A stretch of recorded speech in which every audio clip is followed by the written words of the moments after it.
Hello and welcome back to Voyage of a Time Wanderer. Today I am here to do the Taylor Swift Eras book tag.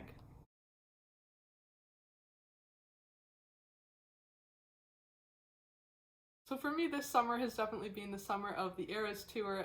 I thought it would be fun to do an Eras themed book tag, particularly after my sister got me this amazing shirt for my birthday off of Etsy, which has all of the Taylor Swift albums as books. So it's combining two of my major interests, Taylor Swift and books, into one t-shirt, and now I'm turning that into a video. I was not fortunate enough to be able to attend any of the Eras concerts, but I have been watching live streams pretty much religiously every weekend. So watching those live streams of the surprise songs is definitely going to be one of my core memories of the summer of 2023. And I've seen so many Booktube videos every time Taylor releases a new album where people give book selections or book recommendations based off of the track listing, and I thought it would be really fun to do a version of that with Eras, where I turn each of her albums into a prompt for a book tag. I did a little bit of digging into Booktube to see if this had been done before, and it looks like there is a Portuguese Booktube channel that did this, so if you are one of my viewers who happens to be able to speak Portuguese, I will link her channel below. Her channel name is Ana Luisa Buceler Arias. Hopefully I'm pronouncing that correctly. So she had done an Eras themed tag in Portuguese, but since I don't speak Portuguese and I had my own ideas for prompts that I wanted to match to each album, this is my own take on the Taylor Swift Eras book tag. So the first question is for the album Taylor Swift. This is Taylor's first album, her debut album, and it is the album that catapulted her to fame and launched her career. So for this prompt, what is a debut novel that made you excited to follow the author's career? And I'm trying to mix up some of my answers in this tag so I don't just keep talking about the same books, but for this one, I'm going with a book that I've talked about a number of times before, and that is The Old Drift by Namwali Serpal. This is a debut novel by a Zambian author, and it's one of those books that I just can't believe is a debut novel because of how brilliantly written it is. I think the author had had some short fiction published before, but this was her first novel, and it is a masterpiece. It's one of my favorite books of all time. It is such a unique novel in that it is a multi-timeline, multi-generational book that covers pretty much the entire 20th century of Zambian history into the future, while also having really intricate and unique elements of magical realism woven in, and just telling a really compelling story about how three families' lives were intertwined through history and how they continued to kind of have an impact on each other going forward into the future. When I finished this book and went to Goodreads to find out what else the author had written, I was shocked to find out that it was her debut novel and I had to wait for future releases. She did release her second novel in the fall of 2022 and I haven't had a chance yet to read that, but this debut novel is definitely one that made me excited to see where this talented author would go next with her career. Then the second album is Fearless, and this album is all about the experiences of teenage girlhood and all the complexities of kind of navigating through your teen years. For a lot of us who grew up alongside Taylor, this was like the soundtrack of our high school years, particularly with songs like 15 and You Belong With Me that are specifically about being in high school. And so for this prompt, share a book that is nostalgic from your teenage years.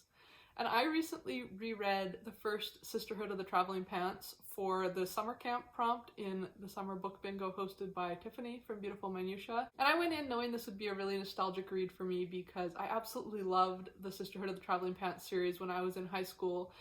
Both the books and the movies, and I read and reread them many times, but I hadn't read them probably in 15 years, and so I was kind of surprised by just what a wave of nostalgia hit when I reread this book, and how perfectly it encapsulates aspects of being a teenager that I had forgotten about, and kind of emotions and situations that I remember feeling so relatable when I was reading it as a teenager, and that now I can kind of look back on with some fond chagrin.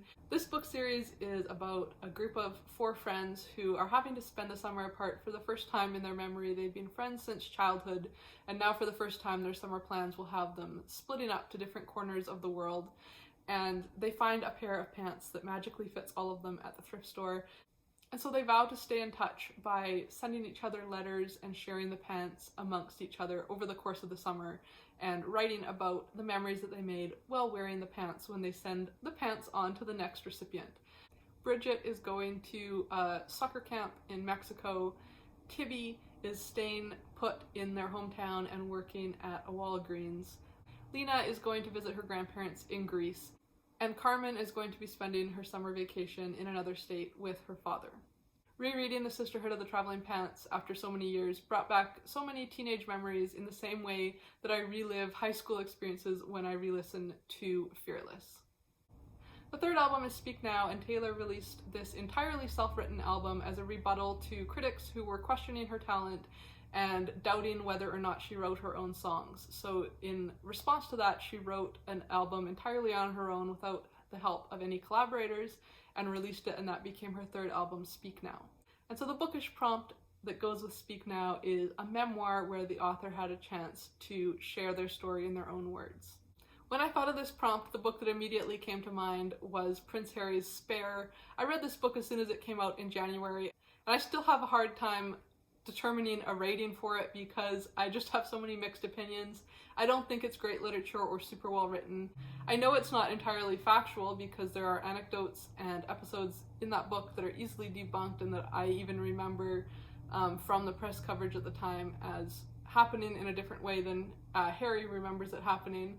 But I do think it's an excellent example of a celebrity memoir where the celebrity wasn't afraid to share the good, bad, and ugly details about their life in an effort to speak now and share their truth about the way that they feel that their life has been impacted by their celebrity status. And it did really pull back the curtain on a lot of the mystique of royal life in a really intriguing way that I never thought I would see happen in my lifetime. So for that reason, I did really enjoy it as a memoir, and I would definitely pick up any future memoirs that he wants to write. The next album is Red, and for this prompt I'm going simple. Choose a book that has a red cover. And bonus points if, like the Red album, it examines kind of the highs and lows of a relationship that doesn't have a happy ending. For this prompt, I'm going with a classic, and that is Othello by William Shakespeare. This is my favorite of Shakespeare's plays, and it's also one of his tragedies, so it definitely does not have a happy ending, and it is an expose of the intensity of emotions in romantic relationships. The main characters in this play are Othello, who is a military commander, and he has a wife called Desdemona, and then the third kind of main character is Iago, who is a junior officer who is kind of a servant to Othello. And it really is examining the damage that jealousy does in both friendships and romantic relationships. Then the fifth album is 1989, and the opening track to this album is Welcome to New York, and this era is kind of remembered as Taylor's New York era. She had just moved to a new apartment in New York and was spending a lot of time with her friends in the city, so the obvious prompt to go with 1989 is a book that is set in New York City. The book that I'm choosing for this prompt is Behold the Dreamers by Mbolo Mbui. This is a book that I read all the way back in 2018 when I wasn't making Booktube videos, but it is definitely a book that has had a lot of staying power and I find myself still thinking of from time to time, and it is set in New York City. We're following the story of an immigrant family from Cameroon, Jende and his wife Nine and their young son. Jende finds work as a chauffeur for a wealthy white-collar business manager type named Clark Edwards, and his wife Nene ends up being offered work by Clark Edwards' wife Cindy cleaning their house in the Hamptons. And so we have these two families that are operating in very different socioeconomic spheres that kind of have their lives merged together in a really interesting way. So while the main plot of the novel revolves around these two families and the ways in which their lives are being intertwined, at its heart, this book is really commenting on a lot of broader social issues, including the 2008 housing bubble, stock market crash, issues of addiction, flaws in the immigration process and the bureaucratic red tape that newcomers to America face, and really is questioning the modern relevance of the concept of the American dream. The way it deals with all of those bigger issues while also telling the story of these two families is the reason why this book has had so much staying power and is one of the most iconic books that I have read that's set in New York City.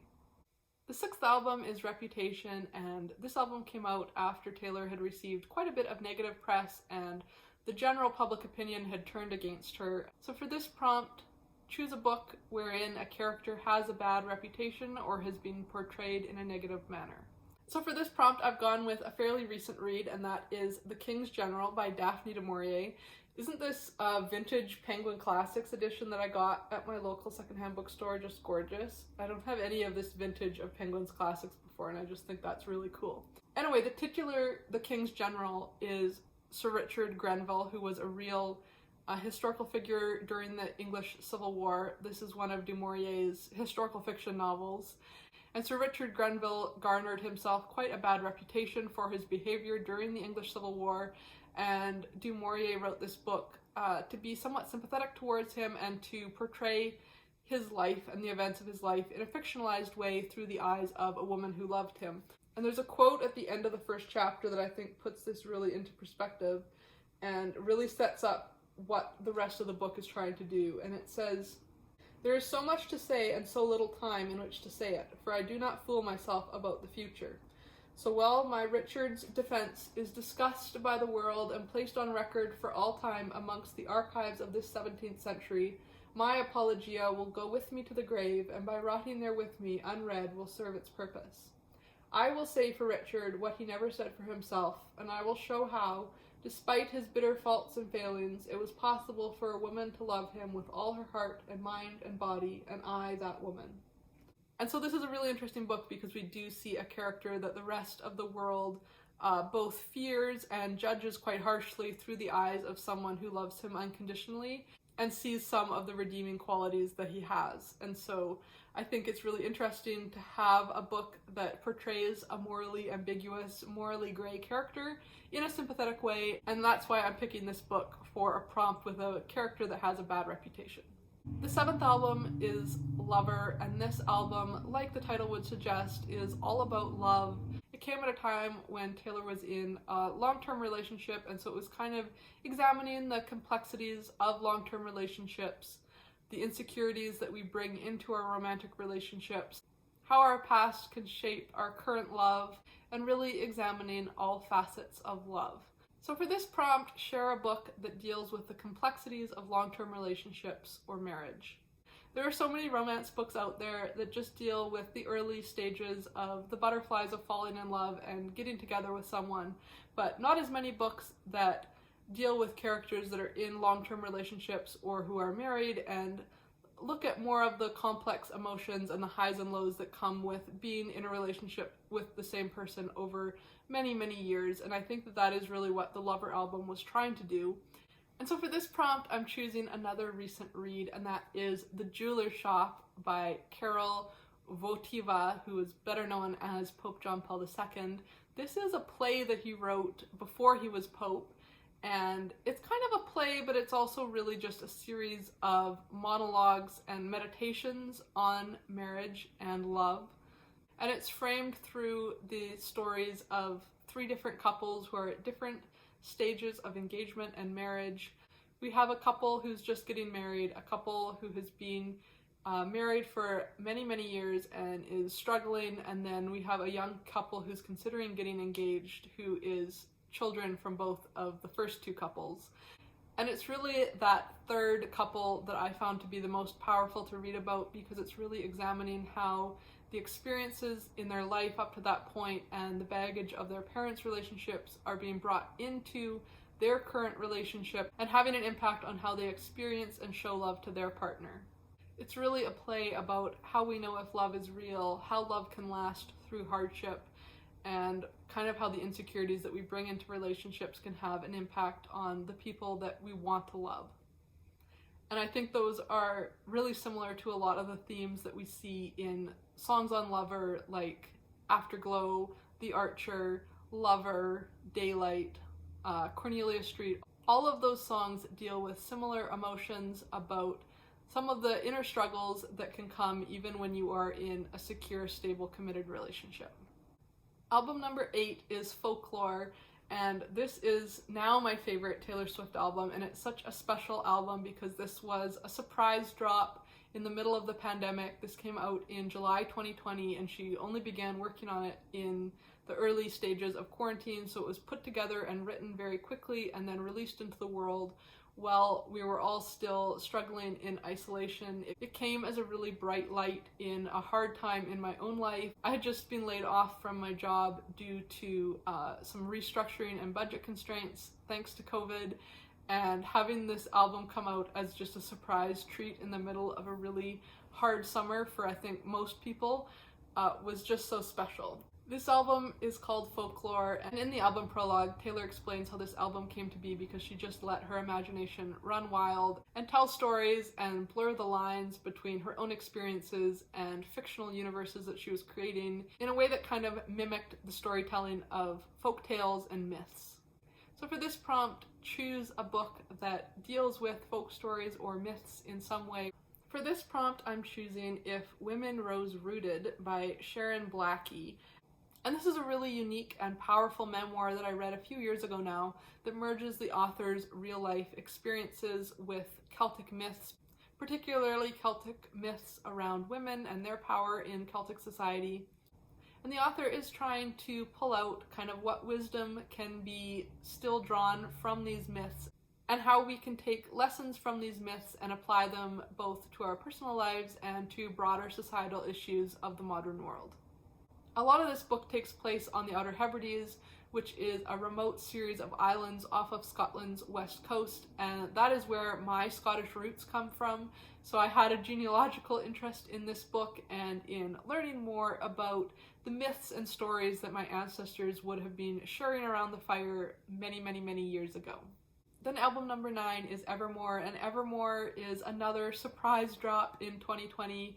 And this album was presented as a sister album to Folklore that was really a continuation of a lot of similar musical and storytelling themes from Folklore. And so for this album, my prompt is a sequel that was a really satisfying continuation of a book that you enjoyed. And for that, I have a book that was almost on my favorites list of 2022. This book was like literally number 11 on my favorites list, and I cut it off at number 10. And that is The House of Fortune by Jessie Burton. And this was a book that came out in 2022, and it is the sequel to The Miniaturist, which was a book that I think came out in like 2014. So it was many years before a sequel was published, and it was definitely not a sequel that I ever thought we'd get, just because the Miniaturist was definitely presented as a standalone book. There was no indication that a sequel would be coming, and then it was so many years into the future that we got this book as kind of a surprise, but it is possibly one of my favorite sequels that I've ever read. I don't read a lot of book series. The only really series that I have read typically tend to be mystery series. Because I'm not like a big fantasy reader, I feel like fantasy books are where there's a lot of sequels. I don't tend to read a lot of direct sequels to books I love. Sometimes there will be books set in the same time period, like Philippa Gregory's books. They're not directly sequels to each other, but they are set in the same time period and have overlapping characters. But this is one of the few books that I have read that is just a direct sequel to a book that I thought would be a standalone. And so I really enjoyed getting to revisit the characters from The Miniaturist. This book is set about 18 years after The Miniaturist, and we are following a character who is just a young baby in The Miniaturist, who is now coming of age and having her own adventures in the House of Fortune. The Miniaturist has quite a dramatic ending, and so getting to see how the characters had continued on their lives from that point was really fascinating. And I actually ended up giving this book 5 stars, whereas I'd only given The Miniaturist 4 stars. So I actually ended up enjoying this sequel even more than the original book. The main character, Taya, is given a very satisfying character arc in her own right, independent of some of the past characters that we know from The Miniaturist. And just like with The Miniaturist, there were some threads of magical realism woven in throughout this book. So this is definitely one of the most satisfying sequels that I have ever read. And then we finally reached album number 10, Midnights, which is Taylor's most recent release. And in the album prologue for Midnights, she said that the title inspiration and kind of the concept for this album was supposed to be things that keep you up at night, and questions and relationships that still haunt you, and things you can't let go that you end up thinking about when you can't sleep. And so my prompt for this is a book that kept you up past your bedtime. One of those books that you just couldn't fall asleep until you had finished it and knew what happened. And there are many, many books that I have stayed up way too late reading, but the book that came to mind for this prompt was The Murder on the Orient Express by Agatha Christie. This was only the second Agatha Christie that I ever picked up, and I was listening to the audiobook of it fairly innocently, thinking I could just casually read it, and I got entirely sucked in and ended up just staying up until I finished it, because once I got into the investigation, I was absolutely hooked and had to know who committed the murder, how they got away with it, and what happened in this confined train carriage while they were snowed in and stuck on the tracks. So this is one of those books that kept me up too late, definitely past my bedtime, definitely past midnight, and I just couldn't stop listening until I'd finished the entire book. So those are my prompts for the Taylor Swift Eras book tag. If you are also a Taylor Swift fan, I would love to see a video with your responses to these prompts, or you can leave a comment with your responses to the prompt questions. And I just think this is a really fun way to celebrate the Eras tour and all the magical musical memories that I have with Taylor Swift's 10 albums. So thanks for watching, and until next time, enjoy wandering through the pages of a good book. Bye.